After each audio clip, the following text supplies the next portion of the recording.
Hey ACCA and FA1 students, if you really find the business documentation and the various documents involved in a business hard, so this video is for you. In our previous video, we discussed the uh, first part of chapter number 2 of FA1, the business documentation. And in this video, we'll be surely going to part number 2. But what we have discussed in part 1? We discussed the numbers documentations, documents in a business, and the purpose of documentation. And we discuss critically some of the documents. Now, in this video, we will be also discussing some other documents. Maybe we have mentioned it in the previous video, but here we will be talking about in more details. So, what we'll be talking about, the first of them are credit notes and debit notes. We mentioned it in our previous video, but we will start again over. Credit note. What's credit note? Credit note is a document requested by the buyer but prepared by the supplier. What for it's made? It's made in order to reduce or cancel all of the invoice, reduce or cancel all of the invoice. By what? What are the reasons? Maybe some goods are faulty, they are not required by the buyer and he wanna return it. Maybe there is overcharging, some the supplier has mistakenly charged him higher. So in order to reduce the amount of invoice, this document is issued. And there is debit note. The debit note, vice versa, is a document issued by the buyer. By itself, buyer make this document and he is sending it to supplier in order to increase the amount of invoice. Why? Because the supplier may incorrectly record it or made the invoice low, in a lower value. So in order to increase it, so the buyer is making this document issued by the buyer to request correction or additional payment from supplier. So why are they made? Why are they produced? They are made with a specific reason for accurate accounting. They lead to the accounting becomes more accurate, more transparent. So now the supplier is knowing how much he is receivable from customer, and the customer is knowing how much he is receivable from suppliers. What are the valid reasons for issuing it? Firstly, we mentioned maybe there is some faulty goods, they are returned by the customer, they may be overcharging higher prices, and either way, there may be undercharging or maybe errors, maybe intentional. So, credit notes in more details. So, uh, what are the details that are made in the credit note? Firstly, there should be full names, addresses, contact info, and unique reference numbers for both parties, either the supplier and also for the supplier and customer. What are amounts credited and reasons? For how much the invoice is reduced, and what was the reason, whether it was a return of goods or whether there was a higher amount or higher price overcharging. And what it leads, by the way, it leads to the accounting accuracy and transparency, as we talked about it earlier. Then it comes the debit note. Debit note is a really similar one, but it acts vice versa. It increases the amount of invoice, shares a similar format to the credit note, but requests additional payment rather than a reduction in amount owed. Here it acts vice versa. And it really is similar. Why similar? Because the format is similar, the contents, the names, the addresses, the contact info, and the reference numbers of both parties are similar to invoice. And the one who is issuing it is the buyer, not the supplier. Supplier was issuing credit note, but buyer is issuing debit note. What it leads, by the way, through preparing this account, it's accurate accounting and transparency. Now the same story as like the credit note. Everybody or every part of the contract knows how much they are owing or how much they are owed to. Then come petty cash. In the video we made for the chapter number one of the Kaplan study text, we discussed petty cash. Petty cash is a small amount of money, a small amount of cash, notes and coins held in order to meet the small business expenses of an office. So uh, look at here. Small incidental expenses used for minor day-to-day business costs outside the main accounts payable process. Like it's not a huge expense like paying your employees by for example, or paying the suppliers. That's a big expenses. But petty cash is for small expenses like biscuits, coffee, stamps, and things like that. So, what are the documents involved out there? This is petty cash voucher. Petty cash voucher is a like a receipts or something like that. Uh, each transaction is recorded with a signed voucher showing amount, date, and purpose. It's a document signed by the one who is taking the money, and he's showing what for what reason he's taken out the money and on which date. Uh, Control and accountability. In order to petty cash to be held fairly and accurately, there should be control and accountability. Approval signatures and regular reconciliation ensure cash is properly managed.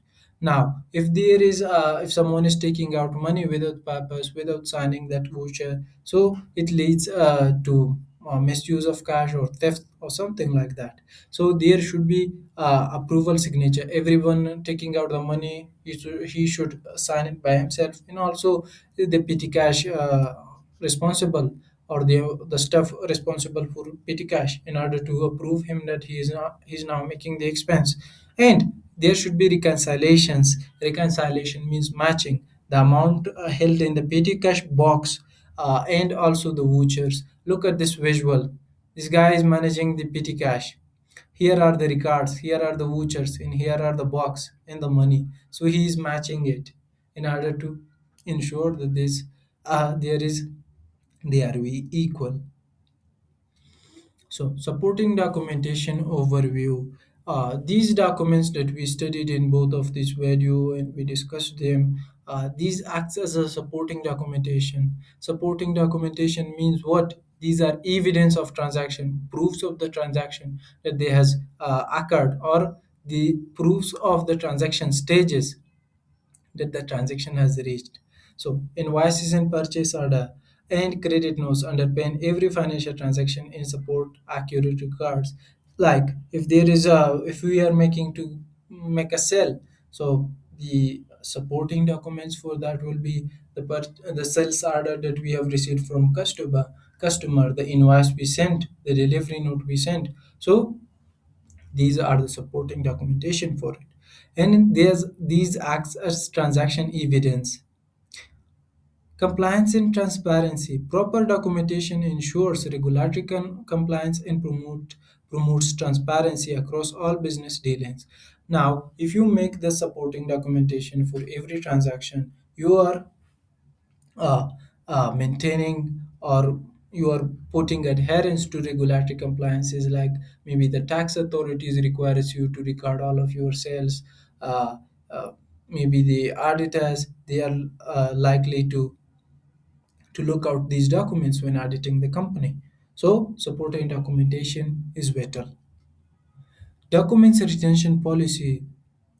uh, in our previous video we also discussed that, but let's put another look also at this. Retention periods, it's varies.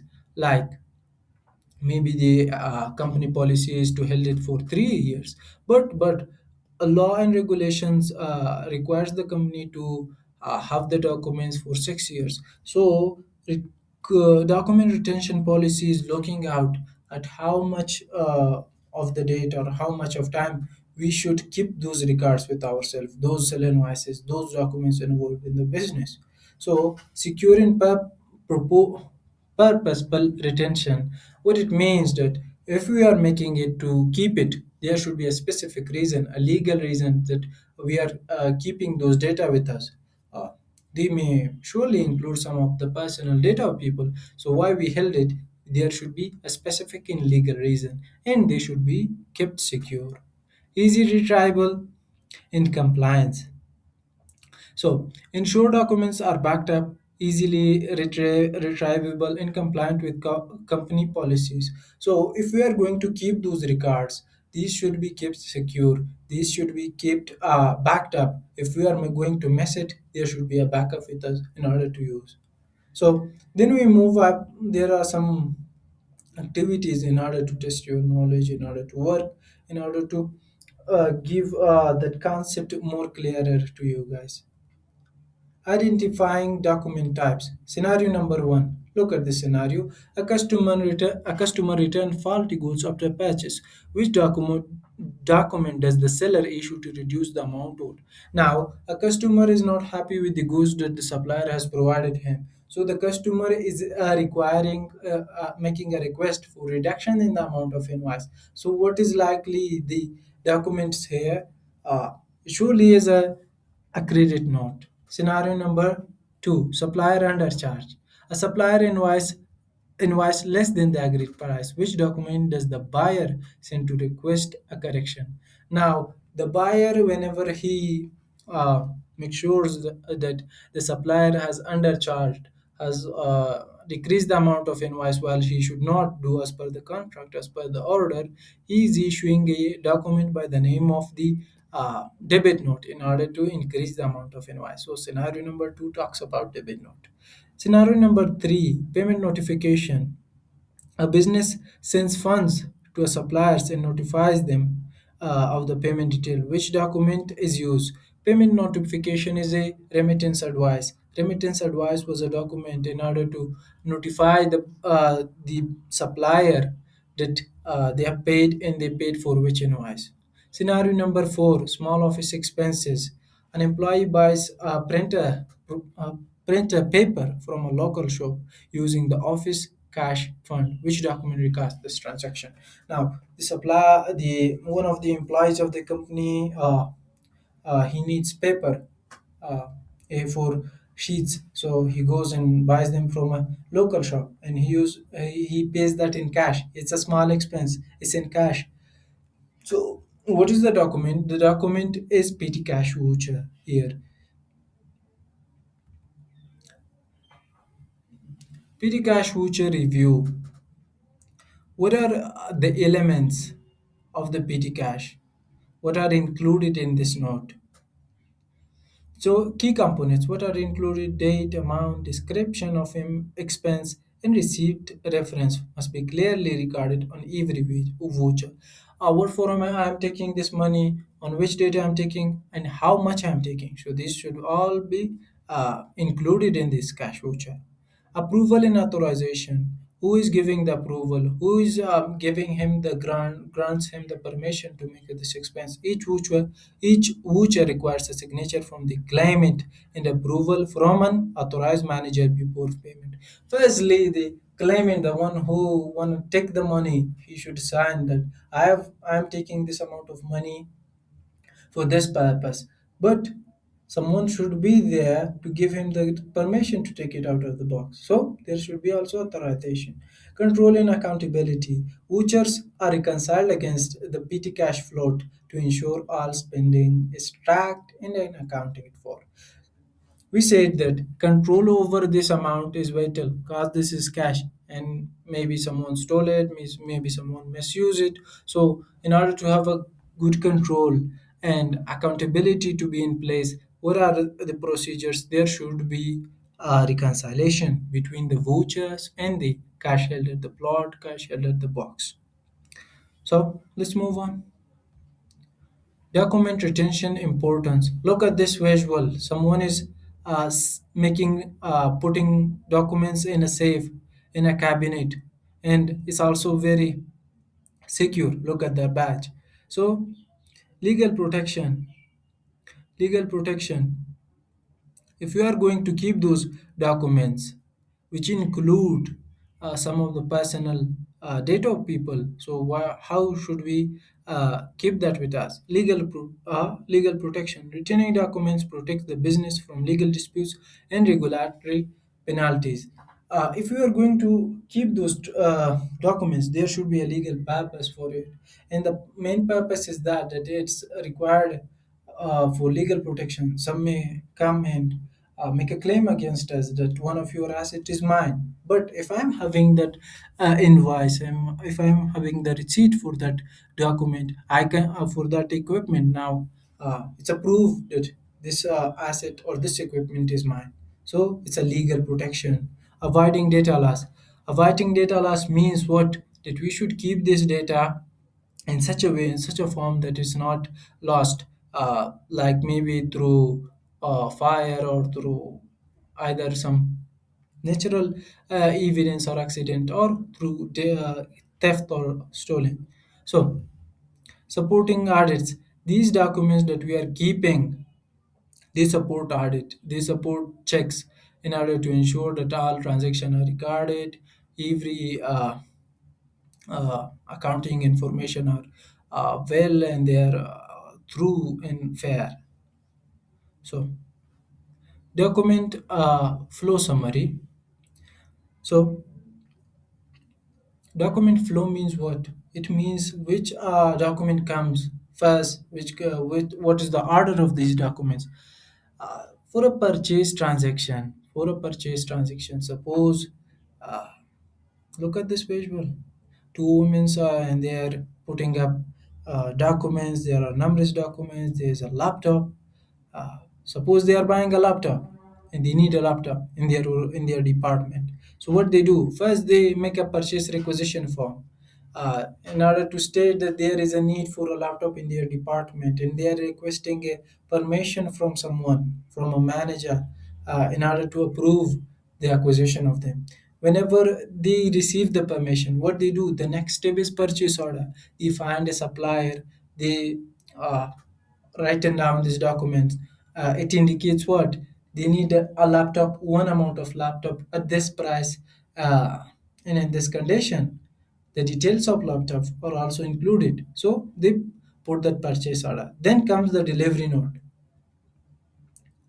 Look at this visual. A motor car is delivering their laptop.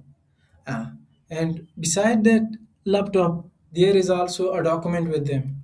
With those delivery workers, there is a delivery note.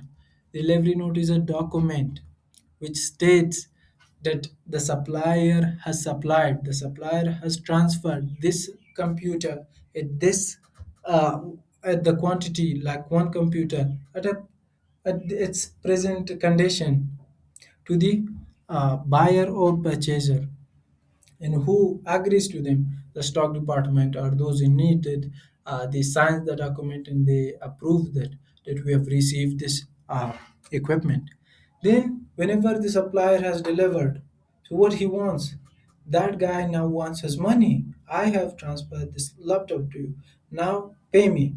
So uh, he prepares and sends a document by the name of invoice, and what is invoice used for? It's a request for payment that now I've transferred these goods to you, now pay me. So invoice is a document request and acts as a request for payment. Then comes the payment. Now, whenever we have received this invoice and the date for the payment has come, uh, we pay him, we pay the supplier. We pay him either in cash, in check, or through bank transfer. And whenever we pay him, if needed, if we also bought some other laptops for him in the last month or somewhat in some days in recent times, we also sent another document by the name of remittance advice. Remittance advice is access two parts, like somewhat it notifies the supplier that now I've paid, go check your bank account, I paid, like if it's through bank account or if it's in cash, uh, this amount is for your uh, selling me the computer. And also it states that which payment, if this payments for which invoice, if there are numerous acquisitions from the supplier, so it states that this payment is for which acquisition. So